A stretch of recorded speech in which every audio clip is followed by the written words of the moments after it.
Itu bahkan bagi masyarakat Barat, kekaguman mereka dengan Palestina itu menyebabkan mereka sekarang bahkan dapat petunjuk gitu dengan izin Allah. Iya, Sehingga presiden organisasi Islam di Eropa itu sampai mengatakan sebelum Tufanul Aqsa di Eropa itu rata-rata sehari 40 orang masuk Islam, alhamdulillah. Tapi setelah Tufanul Aqsa rata-rata 800 orang masuk Islam, 5 kali lipat.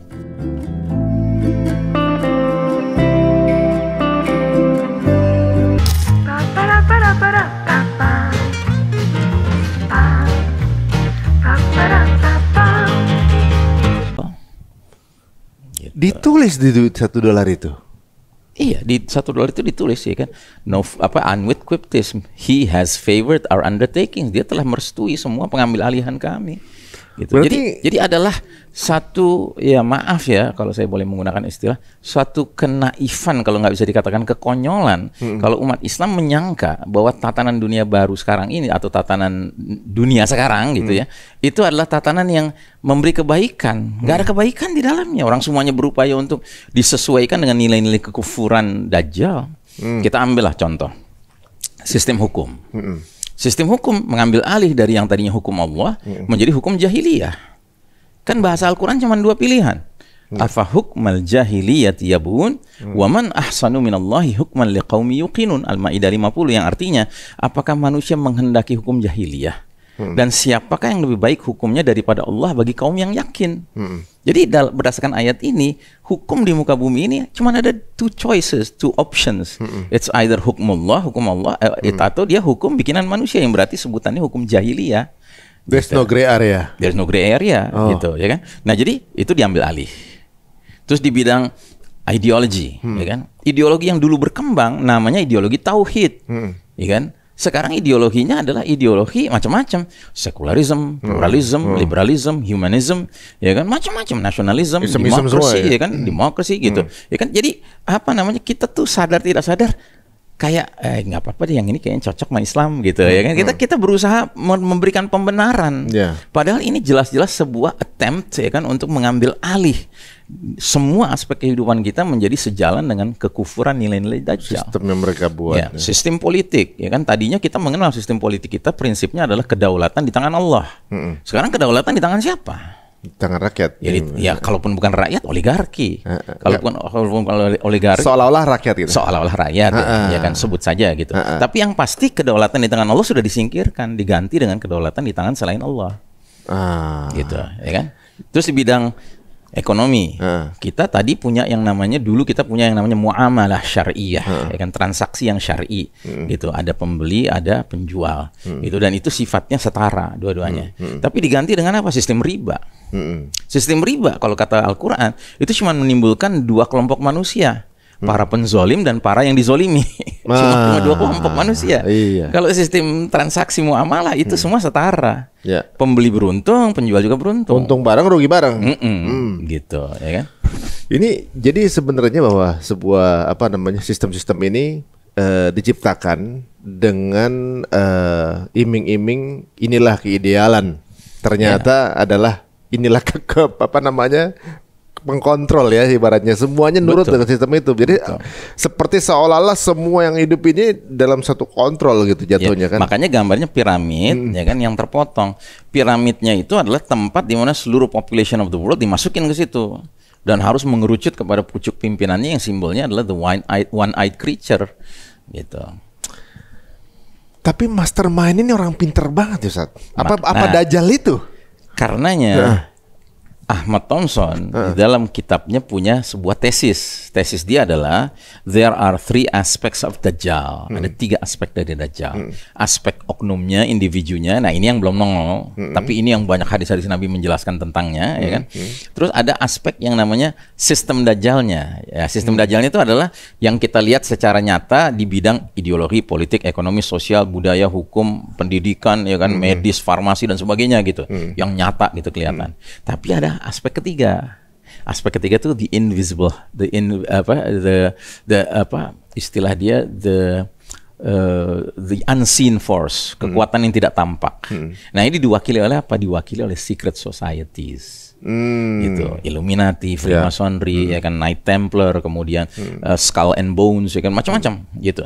Nah, di dalam secret societies inilah ya orang-orang yang sifatnya influential figures in the society itu dikumpulin untuk melakukan dua agenda dalam pertemuan-pertemuan rahasianya itu.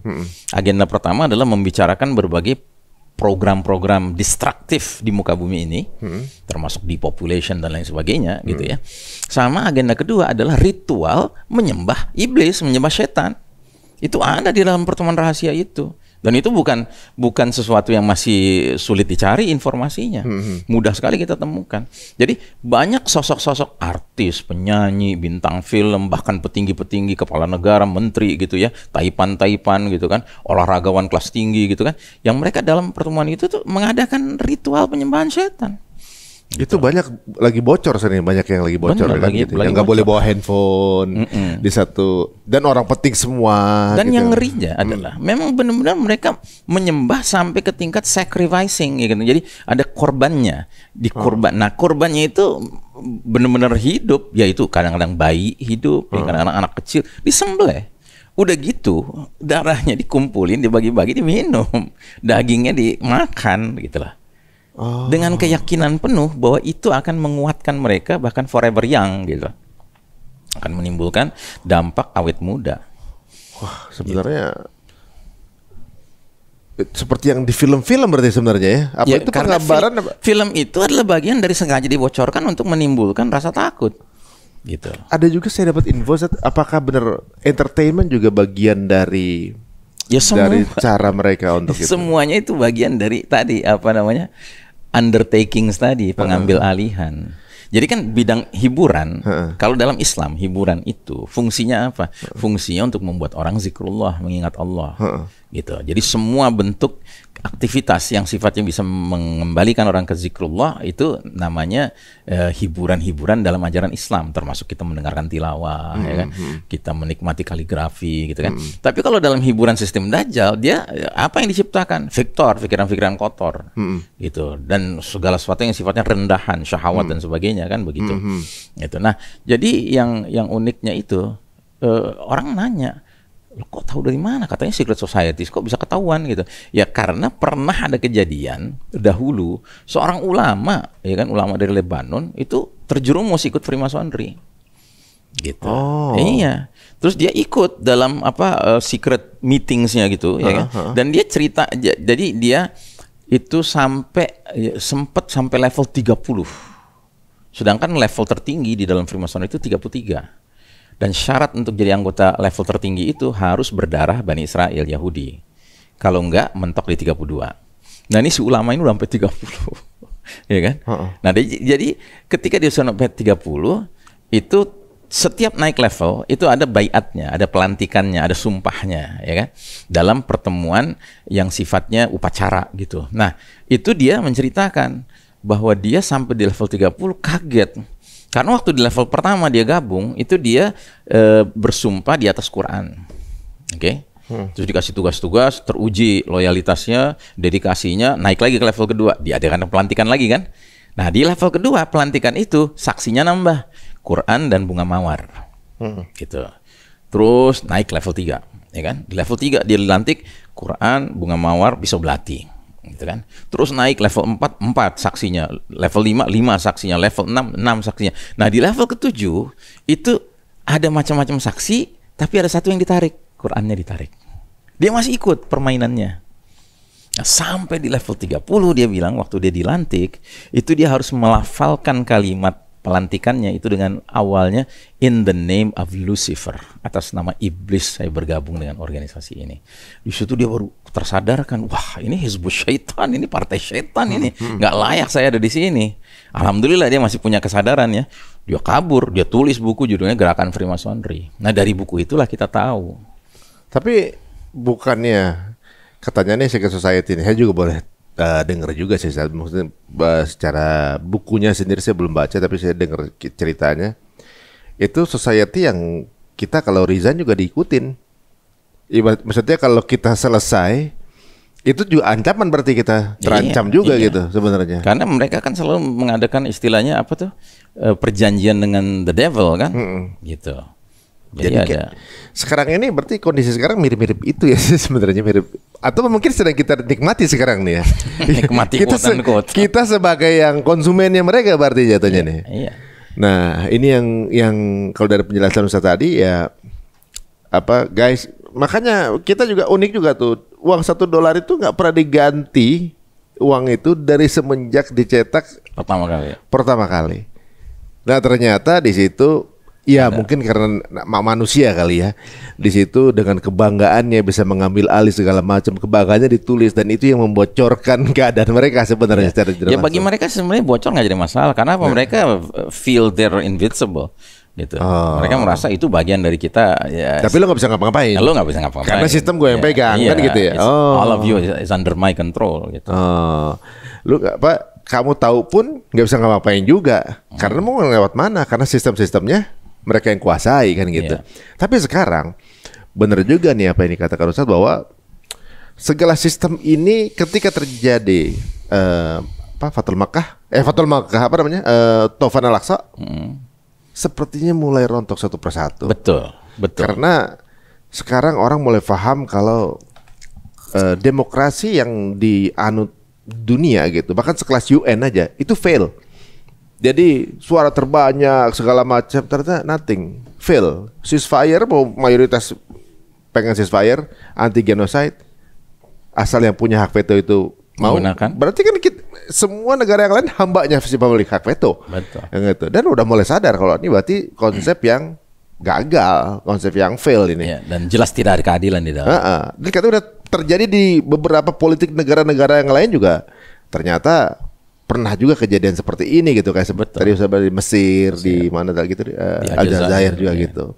Dan juga unik ya, setiap konflik negara, setiap negara konflik selalu ada negaranya Paman Sam itu. Waktu kemarin ada satu politisi namanya Henry Kissinger, ketika meninggal ternyata punya riwayat menjadi dokternya dari konflik-konflik di 30 negara. Berarti kan apa urusannya di negara-negara itu? Dia kan nggak ada satu warga negara Amerika dan dia tuh nggak ada urusannya, tapi dia jadi sutradaranya perkonflikan itu. Berarti kan dia mengatur konflik, mengatur currency. Jangan-jangan secret society itu. Ya, makanya di dalam Al-Quran juga ada ayat yang menggambarkan bahwa setiap kali mereka Yahudi ya menyalakan api peperangan gitu kan, Allah yang memadamkan, gitu. Bahasanya begitu, ya kan. Nah, artinya memang sekarang ini kena batunya nih. Ternyata Tufanul Aqsa udah hari ke-129, bayangkan itu kan, nggak kunjung berhenti. Gitu. Dan keluar terus tuh. Dan kelihatan itu mujahidin tuh resistant banget gitu. Ya kan, menghadapi tentara-tentara Zionis ini. Gitu. Menolak untuk menyerah gitu ya. Sekarang menyerah. mereka lagi kehabisan dana untuk melanjutkan ini dan mereka cuma butuh alasan untuk bisa menghentikan perang supaya dana nggak keluar, tapi alasannya harus yang elegan, nggak ketemu. Benar, karena memang mereka kalah.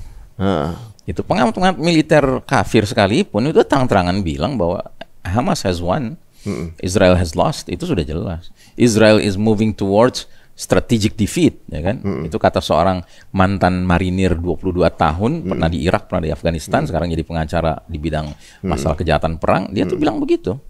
Gitu. Israel ini sedang menuju kekalahan strategis. Ya. Gitu. Jadi kalau dipikir secara matematika semestinya 3 hari aja satu wilayah sebesar kecamatan di Gaza ini selesai oleh negara adidaya Amerika, Prancis, Inggris. Bahkan nggak pakai Amerika, Prancis, Inggris pun mestinya Israel bisa mengalahkan, karena Israel dikenal sebagai militer nomor 4 di dunia. Bayangkan.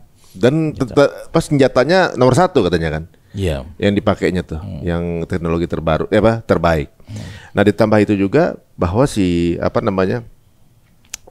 orang-orang awam menyangka bahwa Palestina kalah dengan jatuhnya banyak korban, begitu kan?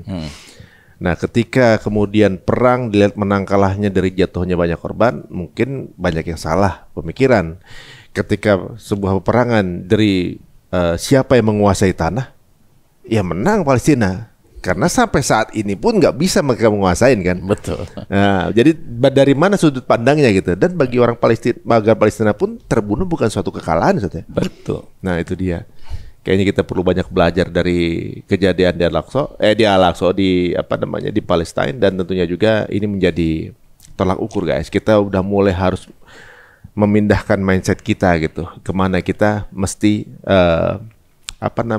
melihat satu tolak ukur. Dan gini ya, kan ada ayat bunyinya yaumal furqan yaumal taqal jam'an. Hari pemisahan antara yang hak dengan yang batil, hari bertemunya dua pasukan. Itu. Ya, ini kan banyak orang ketika pecah nih Tufanul Aqsa ini, itu mengkaitkan dengan ayat itu. Ini pertemuan dua pasukan orang beriman dengan pasukan orang kafir, ya kan? Nah, tapi semakin berjalan kemari, semakin terlihatlah bahwa memang benar-benar bangsa Palestina, khususnya Gaza, itu menjadi representasi ahlul haq, representasi pembela kebenaran. Sementara bangsa Israel semakin hari semakin kelihatan sebagai representasi pembela kebatilan. Gitu. Sehingga siapapun yang cinta kebenaran, cinta keadilan, cinta kesabaran, cinta ketegaran, cinta istiqomah, cinta makna hidup dan mati yang sebenarnya, itu tinggal nengok ke Palestina aja. Yeah. Tapi siapa yang doyan berdusta, siapa yang doyan berlaku zalim, siapa yang doyan culas, siapa yang doyan sudah berbuat jahat tapi punya 1001 alasan untuk mengatakan dia nggak jahat, belajarlah sama Israel. Gitu, ya kan? There is no gray area. There is no gray area. Dan kita sekarang umat Islam di luar Palestina, ibaratnya punya alasan kuat untuk tetap bersabar. Misalnya kita mau tidur malam nih, di kamar kita banyak ngamuk gitu kan. Kita ngomel-ngomel, ingat aja Gaza langsung. Ya, kita mah belum apa-apa dibandingkan apa yang mereka alami. Iya, benar-benar. Gitu. Kita kesulitan beras nih sekarang kan, beras di mana sekarang susah nih, katanya langka, mahal harganya. Ya kan? Ya ingat aja Palestina, langsung kita, mereka sampai makan hewan ternak, pakan ternak, ya kan? Bayangkan, kita masih cuma sekedar nggak ada beras gitu, atau sulit beras gitu. Jadi semua yang mereka alami sekarang ini itu jadi sebab untuk orang itu bisa bertahan gitu menghadapi dunia yang penuh kepalsuan ini. Itu bahkan bagi masyarakat Barat kekaguman mereka dengan Palestina itu menyebabkan mereka sekarang bahkan dapat petunjuk gitu dengan izin Allah. Sehingga presiden organisasi Islam di Eropa itu sampai mengatakan sebelum Tufanul Aqsa di Eropa itu rata-rata sehari 40 orang masuk Islam, alhamdulillah. Tapi setelah Tufanul Aqsa rata-rata 800 orang masuk Islam, 5 kali lipat. Gitu. Berarti korban 30.000 warga Palestina dikonvert dengan 5 kali lipat, 20 kali lipat. 20 kali lipat ya? 20 kali lipat. Berarti 30.000 warga Palestina yang wafat itu dikonvert dengan jutaan mu'alaf.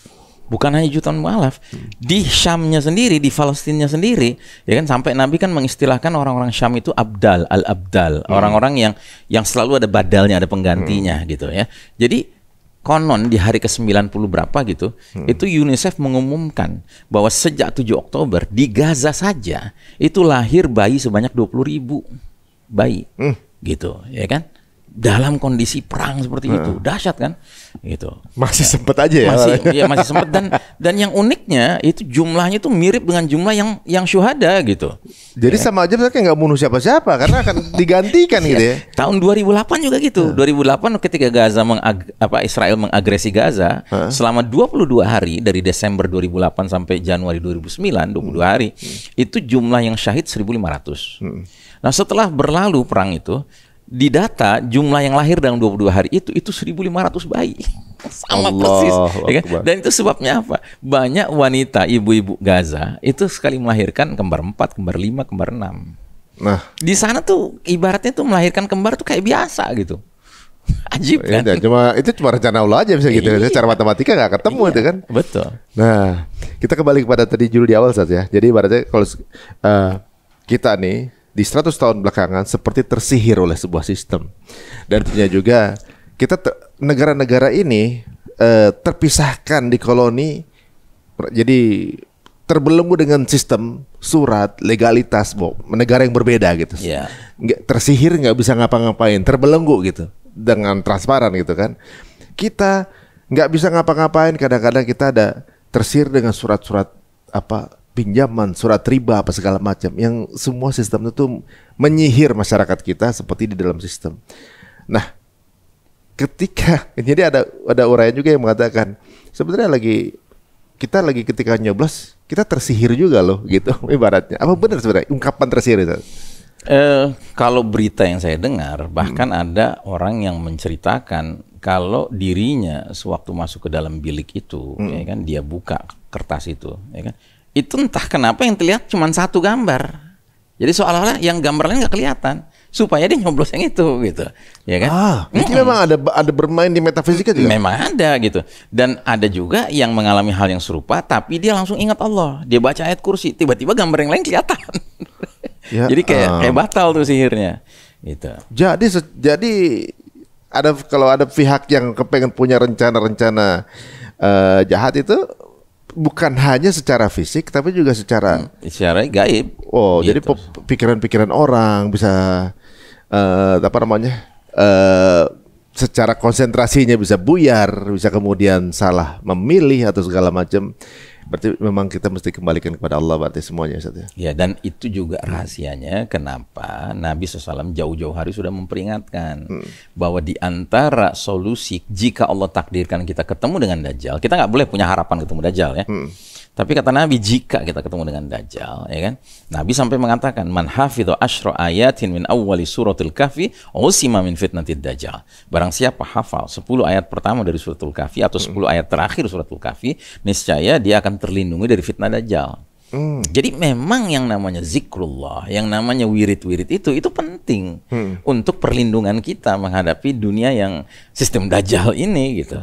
Ya kan? Berarti kalau misalnya suatu saat dia hadir gitu dan orang itu nggak biasa membiasakan setiap hari Jumat gitu, itu menjadi rawan-rawan. Ya rawan terkooptasi oleh si Dajjal. Wah, gitu. Mulai sekarang guys, minimal 10 ayat Al-Kahfi dan dibacakan setiap hari Jumat gitu ya. Kalau bisa sih 1 surat ya, saya 110 lumayan juga tuh.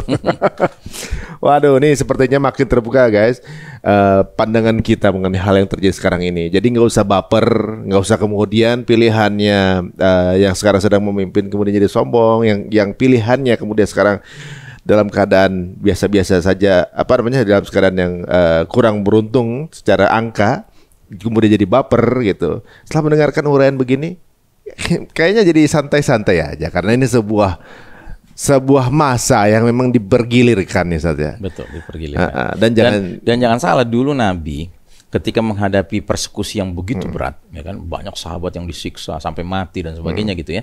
Datanglah seorang sahabat namanya Khabbab ibn al-Arat radhiyallahu an ke Nabi yang sedang duduk santai dekat Ka'bah.